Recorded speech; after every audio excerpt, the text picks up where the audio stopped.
है हम second year का एक टॉपिक है कंपोजिशन ऑफ ए फंक्शन वो स्टार्ट करने जा रहे हैं। स्टूडेंट, ये क्वेश्चन वेरी इंपॉर्टेंट है और इसी एक्सरसाइज में हम इनवर्स ऑफ ए फंक्शन भी पढ़ेंगे। बट पहले हम इस टॉपिक को कवर करेंगे, देन हम उसकी तरफ आएंगे। बट इस टॉपिक की समझ लगेगी तो देन हम इनवर्स की तरफ जाएंगे। तो इसलिए इस वीडियो को आपने अच्छी तरह से जो है देखना है और अच्छी तरह से इस टॉपिक को पिक भी करना है। हम इस चैप्टर के तकरीबन 10 लेक्चर्स जो है ना वो कर चुके हैं। तो आइए हम आज जो है लेक्चर नंबर 11 से हम जो है इसका स्टार्ट करते हैं। और जो है ना इस एक्सरसाइज की इम्पोर्टेंट बात, इसमें से कभी कभी इसमें से शॉर्ट क्वेश्चन भी आता है। और एक और अहम बात जो इंशाल्लाह मैं आपको लेक्चर के एंड में लास्ट में कहूँगा, जो इस एग्जामिनेशन पॉइंट ऑफ व्यू से बहुत ही अहम है। आइए स्टूडेंट शुरू करते हैं। वर्ड है composition of a function. Student F is a, देखेंगे आप, F is a function from set to X Y, यानी एफ एक फंक्शन है। देखेंगे एफ फंक्शन है from set X to set Y, ठीक है। और G be a function from set Y to Z, G एक फंक्शन है जो y से z की तरफ है। तो सुन लीजिएगा स्टूडेंट कि x जो है वो फंक्शन है from set x to set y, और g क्या है, फंक्शन है from set y to z। मैं चाहता हूं कि मैं एक ऐसा फंक्शन बनाऊं कि जो सेट x से सेट y z की तरफ हो। मैं चाहता हूं कि मैं एक ऐसा फंक्शन बनाऊं जो सेट x से डायरेक्ट सेट z की तरफ हो, y ना हो।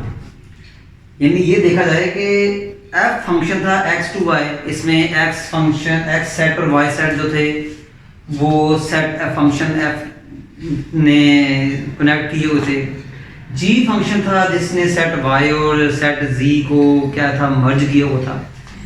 अब हमने एक ऐसा फंक्शन बनाना है जो सेट x से सेट z की तरफ हो। अब हमने एक ऐसा फंक्शन बनाना है जो सेट x से सेट z की तरफ हो, ठीक है। यहाँ एक ऐसा फंक्शन बनाना है कि जो दोनों फंक्शन f और g को मर्ज करे।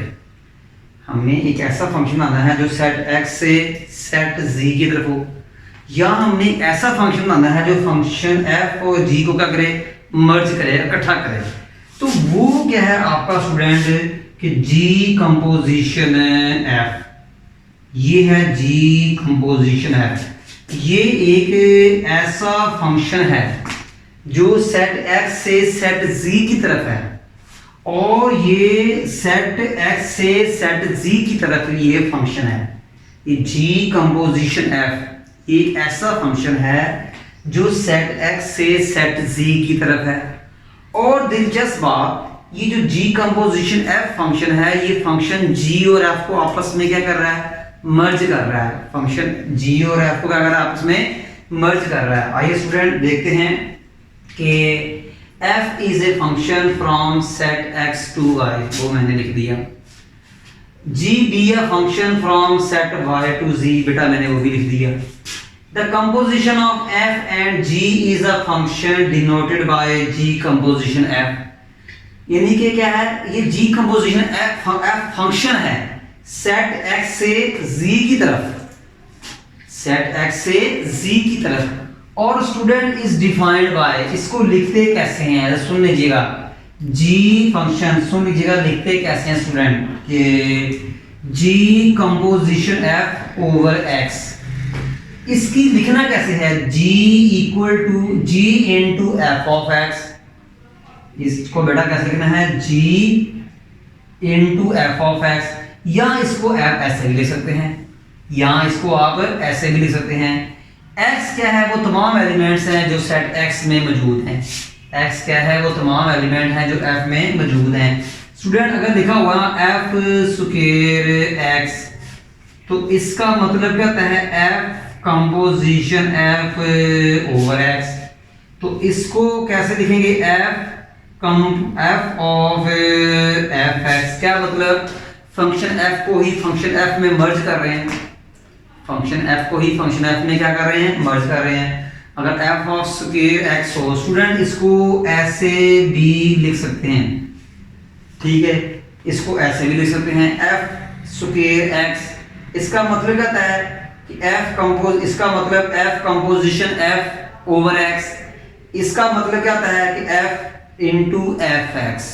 इट्स ओके स्टूडेंट, मुझे उम्मीद है आपको समझ आ गई होगी। एक और बात बेटा कि F composition G over X not equal to G composition over X. Student ये इक्वल नहीं होते, आइए मैं आपको दिखाता हूं। इसका मतलब क्या होता है कि पहले जी एक्स और फिर जी एक्स पे एफ अप्लाई करना है।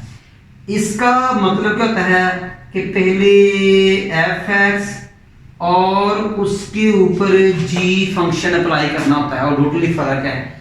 इसका मतलब होता है कि x के ऊपर पहले g फंक्शन अप्लाई करो, gx के ऊपर f फंक्शन अप्लाई करो। इसका मतलब x के ऊपर पहले f फंक्शन अप्लाई करो, fx के ऊपर g फंक्शन अप्लाई करो। दोनों के आंसर सेम है, नहीं आएंगे। इंशाल्लाह ये क्वेश्चन में भी मैं इसको वेरीफाई जो है ना वो करूंगा। फिर सुन लीजिएगा बेटा, f इज ए फंक्शन, या f is a mapping from set x to y, g is a mapping from z y to z function, g composition f ये भी एक फंक्शन है मगर सेट x से z की तरफ है, y को हमने खत्म कर दिया। ये कहें हमने f और g फंक्शन को मर्ज किया है। बेसिकली कंपोजिशन इस्तेमाल ही तब होता है जब दो फंक्शंस को आपस में मर्ज करना हो, इकट्ठा करना हो, गठमर्ज करना हो। तो स्टूडेंट उम्मीद है समझ लगी होगी कि इसका भी आपको है कि f स्क्वायर का मतलब है f स्क्वायर ऑफ x। पहले इसको f कंपोजिशन f x लिख सकते हैं और ये इसके इक्वल है स्टूडेंट। अब मैंने एक छोटी सी एक बात बताई कि बेटा ये जो चीज़ है कि ये इसके इक्वल नहीं है। इसने पहले x के ऊपर g अप्लाई करो, फिर gx के ऊपर f फंक्शन अप्लाई करो। राइट हैंड में x एलिमेंट के ऊपर f फंक्शन अप्लाई करो और f के ऊपर g फंक्शन अप्लाई करो।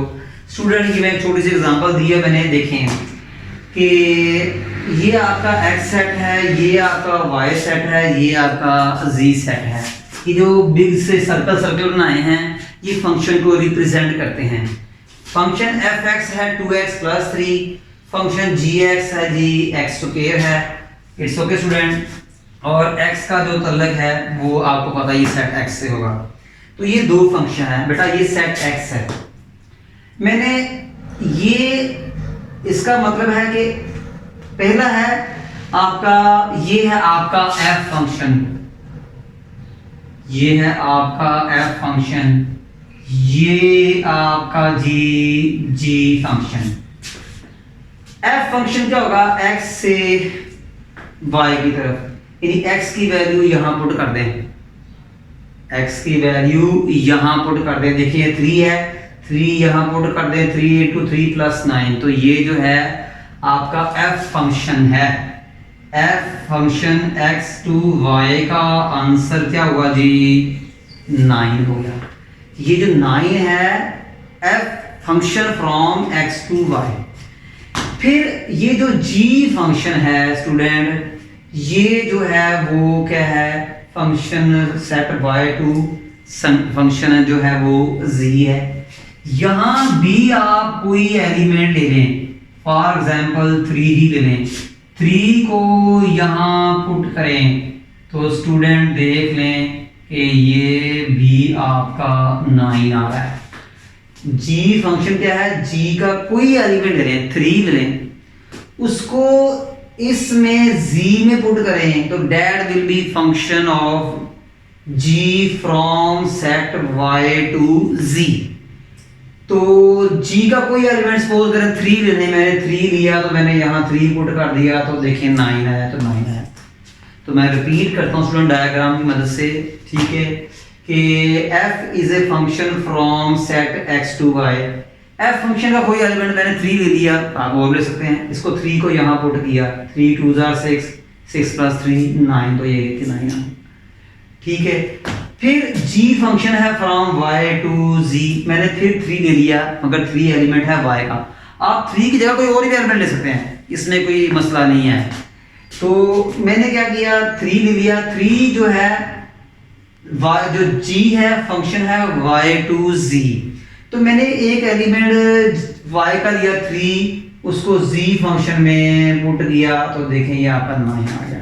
Any question student? मुझे उम्मीद है आपको उसकी समझ आ गई होगी। तो सेट x से डायरेक्ट सेट z की तरफ जो हमने मैपिंग की है या पेयरिंग की है उसे कहेंगे composition of g of f कहेंगे। तो स्टूडेंट मुझे उम्मीद है आपको इस टॉपिक की जो है ना वो समझ लगी होगी। ठीक है, आइए इसके कुछ क्वेश्चंस करते हैं।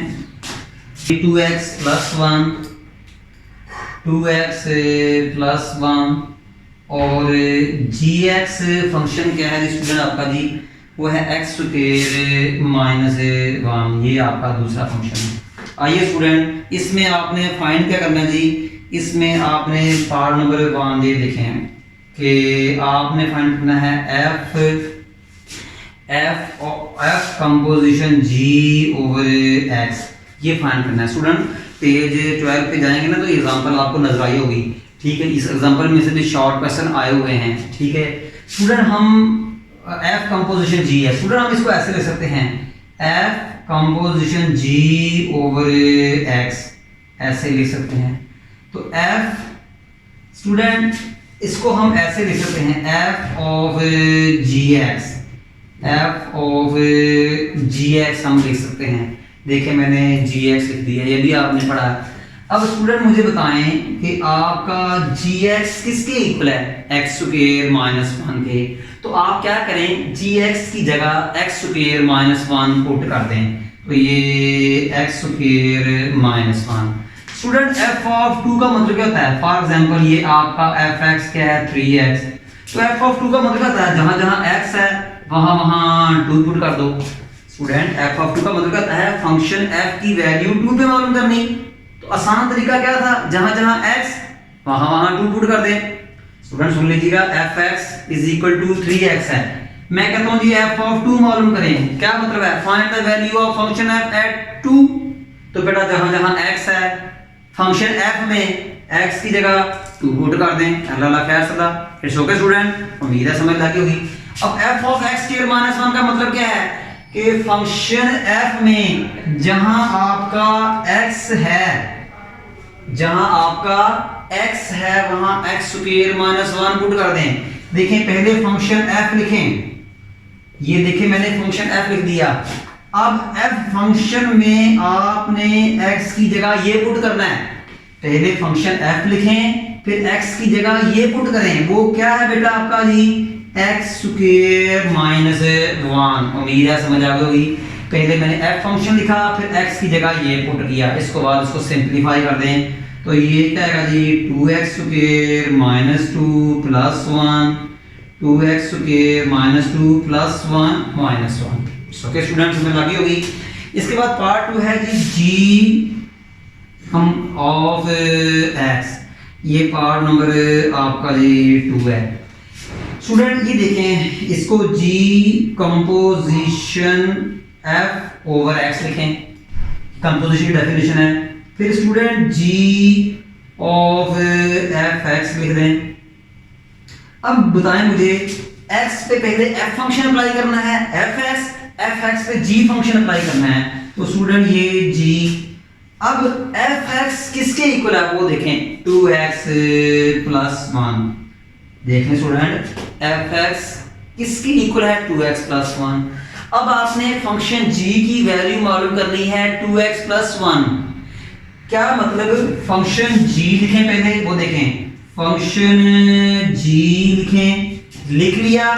फिर इस x की जगह आप ये पुट करेंगे, फंक्शन f लिखें, सॉरी फंक्शन g लिखें और इस x की जगह ये सारा पुट करें। ठीक है, ये बता रहा आपको जी कि इस x की जगह ये सारा पुट करें। वो x क्या है?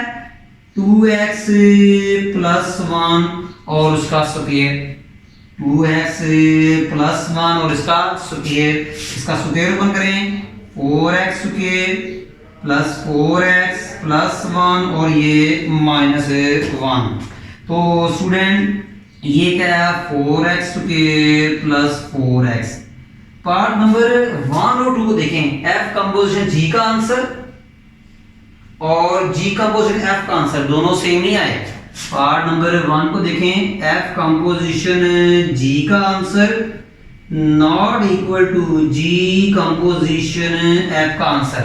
स्टूडेंट मैं लिख रहा हूँ जी, नोट करें इसको जी, कि जो मैंने आपको थ्योरी में बताया था कि एफ कंपोजिशन जी और जी कंपोजिशन एफ का आंसर देख लें सेम नहीं आया, तो देखिए मैंने वो प्रूव कर दिया। It's okay student. इसके बाद इसका जो है पार्ट नंबर 3 करते हैं कि पार्ट नंबर 3 क्या है स्टूडेंट। पार्ट नंबर 3 है F square x, F square X. Student मैंने इसको थ्योरी में डिस्कस कर दिया था, इसको F composition F over x भी लिख सकते हैं। स्टूडेंट इसको एफ ऑफ एफ एक्स भी लिख सकते हैं, एफ ऑफ एक्स लिख सकते हैं। तो पहले एफ एक्स लिखो और पहले क्या करो जी, एफ एक्स लिखो, ठीक है। एफ एक्स किसके इक्वल है, 2x plus 1, 2x plus 1। Student मैंने क्या किया कि पहले मैंने एफ एक्स लिखा, ठीक है, पहले मैंने क्या किया, एफ एक्स लिखा। अब एफ फंक्शन के ऊपर एफ फंक्शन में 2x प्लस 1 पुट करो। क्या मतलब, find the value of function F at 2x plus 1। तो क्या करेंगे, पहले फंक्शन एफ लिखेंगे, उसमें 2x प्लस 1 पुट करेंगे। पहले फंक्शन एफ लिखेंगे, फिर उसमें 2x प्लस 1 पुट करेंगे। फंक्शन एफ क्या है, ये नजर आ रहा है, 2x प्लस 1। अब क्या करेंगे, मैंने फंक्शन एफ लिख लिया है, मैंने नीचे फंक्शन एफ लिख लिया है। इस फंक्शन में x की जगह आप क्या पुट करेंगे, 2x प्लस 1। फंक्शन एफ लिख लिया है, इस x की जगह क्या पुट करेंगे, 2x प्लस 1। अब इसको सिंप्लीफाई कर दें तो ये क्या आएगा जी, 4x प्लस 2 प्लस 1, 4x और ये प्लस 3। उम्मीद है स्टूडेंट आपको समझ लगी होगी। इसके बाद है पार्ट नंबर 4 है G square X, G square X. Student ये क्या आएगा आपका G, G composition G over X, G of G X. It's okay student. इसमें जी फंक्शन को जी में मर्ज कर रहा है, यहाँ एफ फंक्शन को एफ में मर्ज कर रहा है, ठीक है स्टूडेंट। ये जो है ये भी हम मालूम कर सकते हैं, ठीक है, ये भी हम मालूम कर सकते हैं कि एफ फंक्शन को एफ में मर्ज कर रहे हैं, ठीक है। और ये सिलसिला चलता रहता है, ठीक है। एफ एन फंक्शन कर लें तो इसका मतलब क्या होगा, F F F so on, ये भी हो सकता है, ठीक नहीं है। बड़ा आगे बुक में ये नहीं है। तो बेटा पहले जी एक्स लिखेंगे, जी एक्स किसके इक्वल है, एक्स स्क्वायर माइनस 1। देख लें स्टूडेंट कि मैंने जी एक्स की जगह ये लिखा सारा, देख लें स्टूडेंट कि मैंने जी एक्स की जगह ये सारा लिखा। फिर जी फंक्शन की वैल्यू एक्स स्क्वायर माइनस 1 पे मालूम करेंगे। जहां जहां जी फंक्शन में x होगा आप x स्क्वायर की जगह -1 पुट करेंगे। पहले लिखें जी फंक्शन, जी फंक्शन ये है x स्क्वायर -1, ये आपका जी फंक्शन है। इस x स्क्वायर -1 इसमें आपने x की जगह यहाँ ये पुट करना है। क्या करना है, x की जगह आपने यहाँ ये पुट करना है। और x क्या है आपका जी, एक्स स्क्वायर -1। तो इसको ओपन करें, x4 -2x स्क्वायर प्लस 1 -1, तो ये x4 -2x स्क्वायर। स्टूडेंट ये हमारी एग्जांपल 1 थी जो कि क्लियर हो चुकी थी। तो इंशाल्लाह जो है कल हम जो है नेक्स्ट लेक्चर के साथ डिस्कस करेंगे। इंपॉर्टेंट बात ये बतानी थी जो मैंने कहा था कि लेक्चर के एंड में बताऊंगा। अगर आपने पूरी वीडियो देखी है तो समझ आएगी उस वो बात, अदरवाइज आपको ये समझ नहीं आनी कि इसमें से आप चारों पार्ट में से कोई ना कोई एक पूछ लेता है, ठीक है। समटाइम एक फंक्शन देता है और ये मांगता है, स्टूडेंट कहते हैं वो दिए नहीं है। और एक्सरसाइज में से शॉर्ट क्वेश्चन आने के बहुत ज़्यादा अहम चांसेस है। और इसका जो क्वेश्चन नंबर 2 जो लॉन्ग क्वेश्चन के लिए बहुत इंपॉर्टेंट है, इसलिए इस एक्सरसाइज को डिटेल से करें। तब तक के लिए इजाज़त दीजिएगा जी, अल्लाह हाफिज़।